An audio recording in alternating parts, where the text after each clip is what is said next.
माता दमोदरी जी ने वेख लिया, जान लिया भी हुण साडा सचखंड जाण दा टाइम आ गया है। पत सतगुर को दर्शन करियो, हाथ जोर बच बिनै उचरियो। ते सतगुरु गुरु हरगोबिंद साहिब महाराज नूं आके बेनती की है, दर्शन किए ने सतगुरु जी दे, ते हाथ जोड़ के बेनती करना की है माता दमोदरी ने।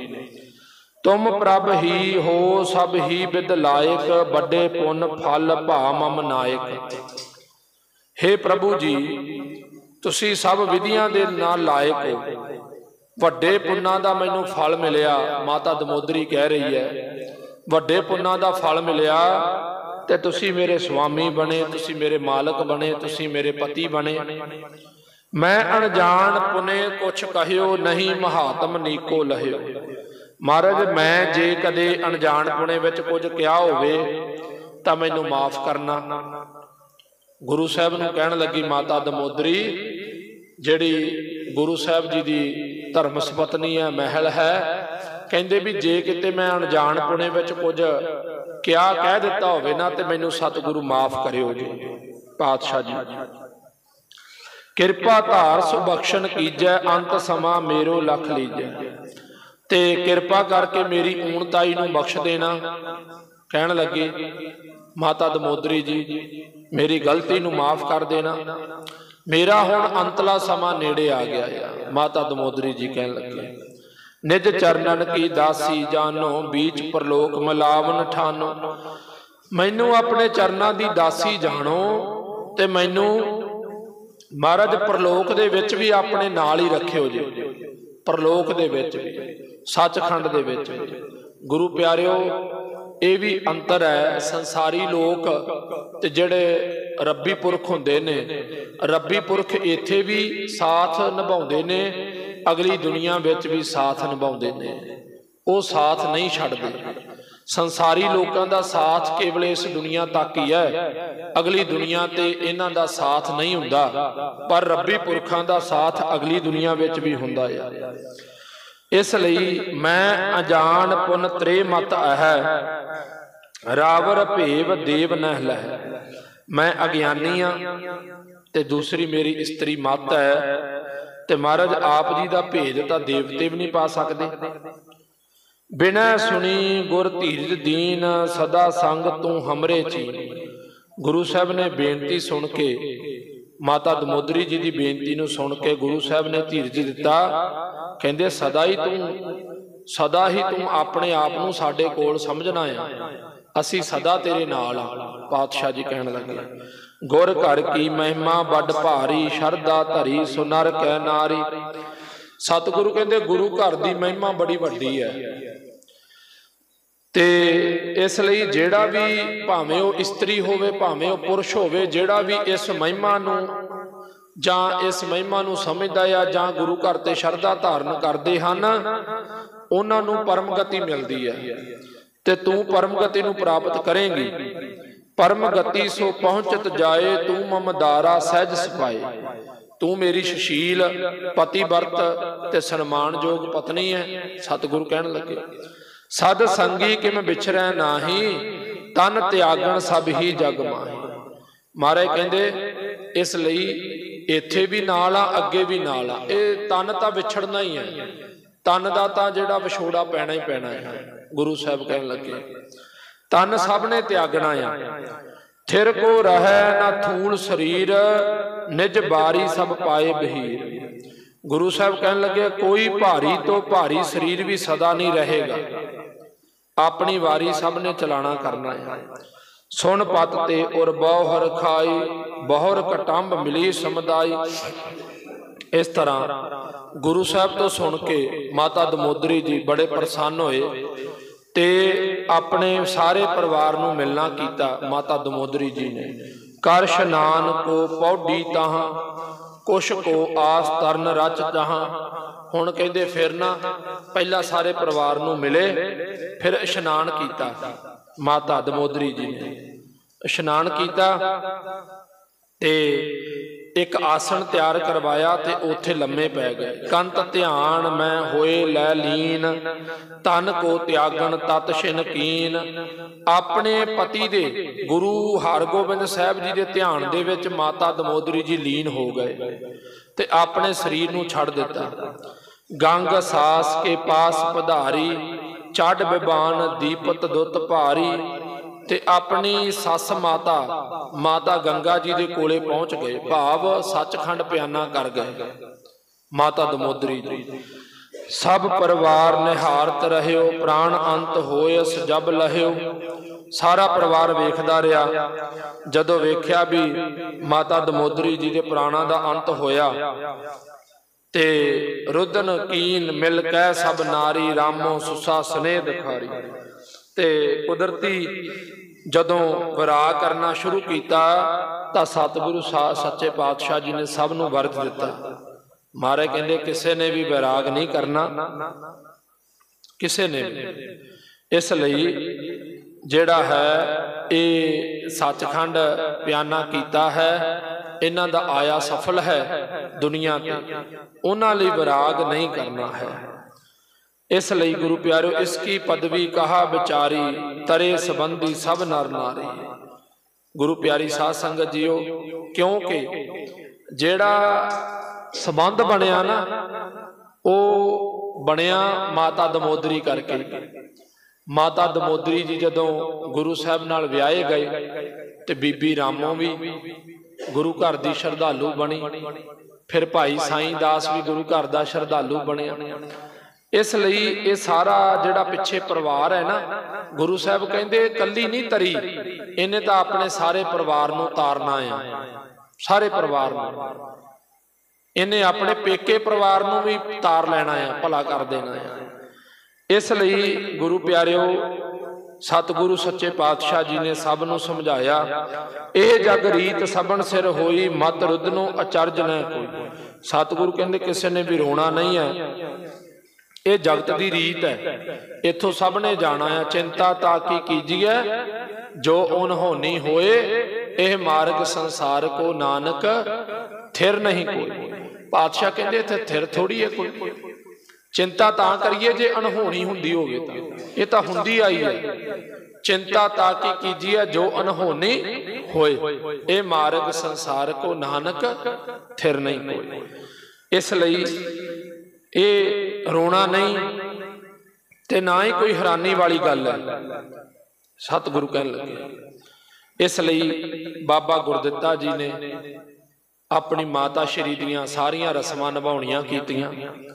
साईं दास परियो मरछाए, उठ के हाय हाय बिललाए। कहंदे भी भाई साईं दास सी जिहड़ा, वो भी जदों विराग करन लगे तां सतगुरां ने उन्हां नूं भी रोकना कीता है। इसलिए हे बड़भागन तुव उपकारा, भयो संबंधी गुरु हमारा। ते भाई साईं दास कहंदे हे भागां वालिए, तेरे करके साडा संबंध गुरु घर नाल बनिया। क्योंकि बीबी दास ने पहला भी बेनती कर दी, माता दमोदरी जी का रिश्ता जुड़िया गुरु जी नाल, ते फिर गां सारा परिवार माता दमोदरी जी करके गुरु घर दे नाल जुड़िया। कहंदे तुहाडी किरपा दे सदका, तुहाडे उपकार दे सदका असीं सारे गुरु नाल जुड़े। इंद्रादिक सुर सर्ब अमाहत, किरपा दृष्ट जिसकी नित चाह। कहंदे जिन्हां दी किरपा दृष्टि नूं वड्डे वड्डे देवते भी चाहुंदे ने, वो किरपा दृष्टि सतगुरु दी सानू मिली। निसबासुर मिल कै तह संग, हम भी धन भए सरबंग। कहंदे तुहाडे नाल असीं भी धन हो गए। जिवें क्या सी ना गुरु नानक साहब जी दी जिहड़ी भैण सी बेबे नानकी, ते जिहड़े बेबे नानकी जी दे पति सी जय राम जी, वो कहंदे हुंदे सी बेबे नानकी। कहंदे गुरु नानक दा धन है। कहंदे बेबे अपनी धर्म पत्नी नूं कहना, नानकी तू भी धन है, ते थोड़े थोड़े असीं भी धन हो गए। नानक जी धन ने, तू भी धन है, ते तेरे नाल जुड़ के असीं भी थोड़े थोड़े धन हो गए हैं। क्योंकि जे तू ना हुंदी ते साडी सांझ महाराज नाल किवें बनदी। इस तरह गुरु प्यारिओ जिहड़ा आ साईं दास जी भी कह रहे हैं, हम सब को तज प्रथम पधारी, हे पत बरते शीघ्रता तारी। ਤੇ इस तरह फिर उत्थे कीर्तन शुरू हो गया। गुरु प्यारे बाणी का जाप करना शुरू कर दिता। महाराज ने हुक्म किया सारी संगत नूं भी किसी ने भी वैराग नहीं करना, सब बाणी का पाठ करो, नाम जपना करो। बहु कीमत के बस्तर सो पाए, चारों तत छिन कंध उठाए। कीमती कपड़े पाए, तैयारी करके चार जाणिया ने मोढियां ते बमान नूं चुक लिया ते सारे इकट्ठे होके चल पे। माता जी दे शरीर उपर चौर झुलदा जा रहा है। बहुत संखन के शब्द बजावत, आगे चलत सुमारू गावत। इस तरह गुरु प्यारिओ मारू राग दे शब्दां दा गायन हो रहा है। चंदन चिता बसाल बनाई, धर कर ऊपर अगन लगाई। चंदन दी चिखा, चंदन दा अंगीठा तैयार किया गया। उथे शरीर नूं टका के अरदास बेनती करके ते अगन भेटा की गई। श्री गुरदित्ता ऊच पकारा, नीर बलोचन मोचत तारा। गुरदित्ता जी ने अगन भेटा की, गाए कीर्तन भोग पवायो, पंचामृत बहुरो वरतायो।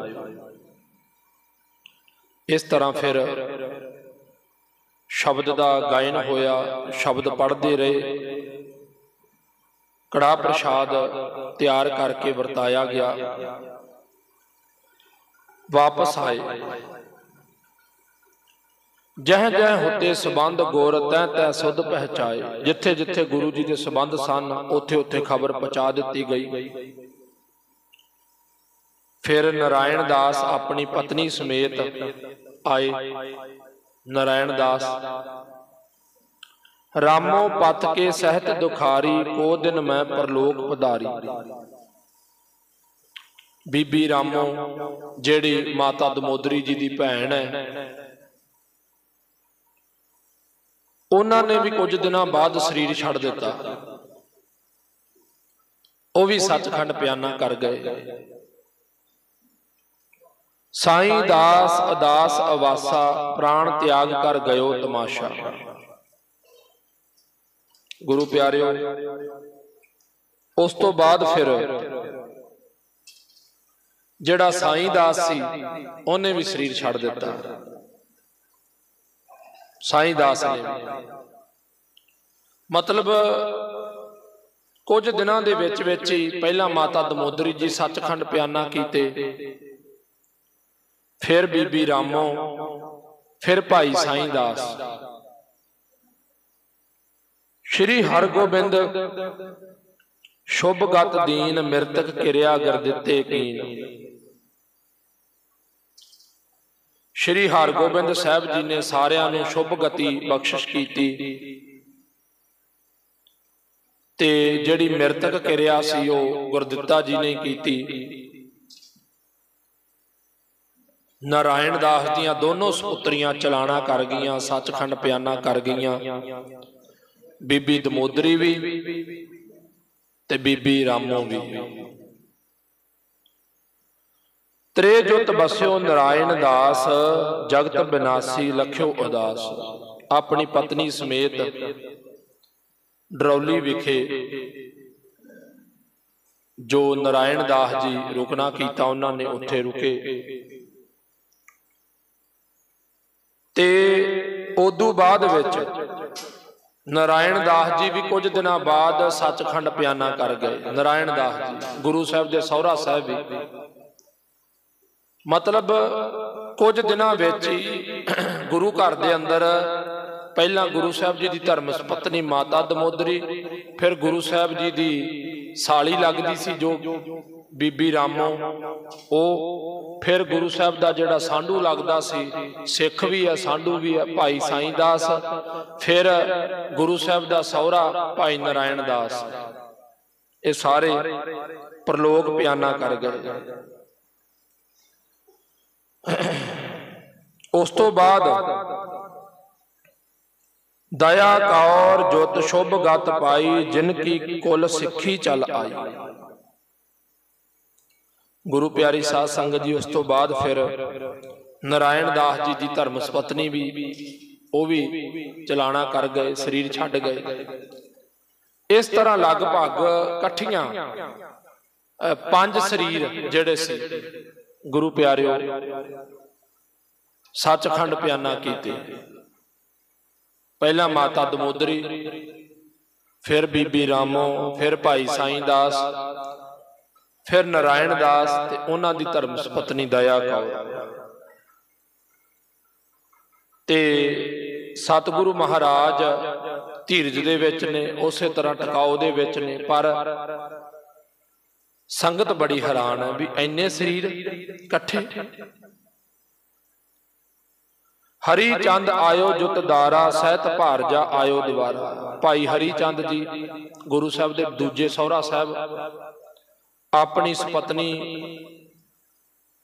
ते नाल आए। भाई दवारा, ये भाई दवारा भी गुरु साहब दा सौहरा आ, ये भी अपनी पत्नी समेत पहुंचे। पहुंचो सुंदर परमानंद, दई दिखाई दातू नंद। भाई परमानंद जी भी आए, दातू दे पुत्र ने भी आए। रामा त्रिया सहित चल आयो, भाई रामा जी भी आए। धर्मा सब कटंब को लियाओ, भाई धर्मा जी भी आए। सारे आए, ये रिश्तेदार ने जेड़े सारे आना कीता। गुरु सुता बीरो बिल लाए, हे जननी मैं पिखी ना आई। गुरु साहब की सपुत्री बीबी वीरो भी आई। इसलिए सारिਆਂ ने पहुंचना कीता। गुरु साहब ने सब नूं धीरज दिता। साहब कहंदे जेड़ा भी शरीर धारण करदा आ उन्हें सब ने जाना आ दुनिया तो। लखो साच परमेश्वर भाना, जो आयो ते सर पर जाना। परमेश्वर दा भाना सच्चा मनो, जो इस दुनिया विच आया है उन्हें परलोक जाना ही जाना है। अपनो आप नहीं थिर होए, तो काहे को पर हित रोए। श्री ग्रंथ साहब पठवायो, दिन 13वें भोग पवायो। इस तरह सब दे अंतम अरदास नूं मुख रखदिआं सारिआं दे पाठ प्रकाश करवाए गए वारी वारी ते सारिआं दे भोग पवाए सतगुरां ने। 13वें दिन भोग पवाई गए महाराज। जिमें जिमें जिंदा जिंदा 13वां बनदा सी, जेड़े जेड़े दिन उसे उसे दिन भोग पवाए। अदक दान दीनस सब कारण, पृथक पृथक कर नाम उचार। इस तरह गुरु प्यारिओ ये सारियां अंतम अरदासां विच सतगुरां ने आप अगे हो के कारज करवाउणा कीते। रहिओ मेल केतक दिन पास, करे जग्या भोजन दे रास। गुरु साहब दे कोले संगत कई दिन रही ते गुरु प्यारी साध संगत जी फिर अंतम अरदास तो बाद सब ने आपो अपने घरां नूं वापस जाना कीता। करबे चाहिए जंग अखारे, चिर बीत्यो रिप तुरकन मारे। सतगुरु महाराज सच्चे पातशाह जी इस तरह जदों अंतम अरदासां समाप्त होईयां ते अपने वड्डे पुत्र गुरदित्ता जी नूं बुलाउणा कीता ते कोल बिठा के सारी गल नूं समझाउणा कीता है। साहब कहंदे लेकर संग सर्ब परवारा, बसो शेम सो पुर करतारा। सतगुरां ने कहा भी सारे परिवार नूं लैके हुण तुसीं करतारपुर नगर दे विच जाके रहना करो, उत्थे सारियां दी सुख संद लैंदे रहिए। गुरु साहब ने गुरदित्ता जी नूं कहना कीता। श्री गुरदित्ता जोरे हाथ, बोलियो अनसारी पितनाथ। गुरदित्ता जी हाथ जोड़ के बोले पिता जी दे अनसारी हो के, जिवें महाराज आप जी की मर्जी है, जिवें आप जी की इच्छा है। तऊ बेनती कहो सुनाई, जब तुरकन सो परह लड़ाई। ते पातशाह जी तुसी भी खबरसार भेजते रहना, इसलिए सतगुरु ने गुरदित्ता जी नूं परिवार समेत पातशाह जी ने करतारपुर की धरती ते भेजना कीता। मान्यो जनक हुक्म कर जोर, मन कीनस निजपुर की ओर। ते अपने पिता जी का हुक्म हाथ जोड़ के मन्निया ते चलण वास्ते तैयारी करवाउणा कीती है। श्री हर राय अंकले नाली, 29 डोरे पर चढ़ चाली। ते गुरु प्यारिओ इधर माता जी ने श्री हर राय जी नूं अपनी गोदी च चुक्या होया आ। सूरजमल जी की पत्नी खेम कौर भी, माता नानकी जी भी, माता मरवाही जी भी, श्री गुरु तेग बहादुर साहब जी भी, बाबा अणी राय जी, सूरजमल जी, सारे परिवार समेत सारा परिवार, गुरदित्ता जी, उन्हां दी धर्म सपत्नी, उन्हां दे पुत्र सूरजमल जी, उन्हां दी धर्म सपत्नी, माता नानकी जी, माता मरवाही जी, गुरु तेग बहादुर साहब जी, अणी राय जी, सारे घोड़ियां ते चढ़ के चल पे। फिर सतगुरां ने एक पालकी मंगवाई जिंदे विच गुरु ग्रंथ साहब जी का पावन स्वरूप सुशोभित किया। ते गुरु ग्रंथ साहब का स्वरूप भी महाराज ने नाल भेजना कीता। चलन समय बड़ सुत के साथ, बाक बखान्यो जग गुरनाथ। जदों चलन लगे सारा परिवार, क्योंकि ध्यान देना पहला गुरदित्ता जी नूं कीरतपुर भेजिया सी, कीरतपुर नगर वसाउण लई। कीरतपुर नगर वस गया तो गुरदित्ता जी जदों वापस डरौली आए तां डरौली दे विच आपां सुन लिया आ, माता दमोदरी जी, बीबी रामो जी, साईं दास जी, नारायण दास जी, उन्हां दी धर्म सपत्नी दया कौर जी, सारे सचखंड प्याना कर गए ने। जिहड़ा पिछे बाकी परिवार है उन्होंने सतगुरां ने करतारपुर नूं भेजना कीता है।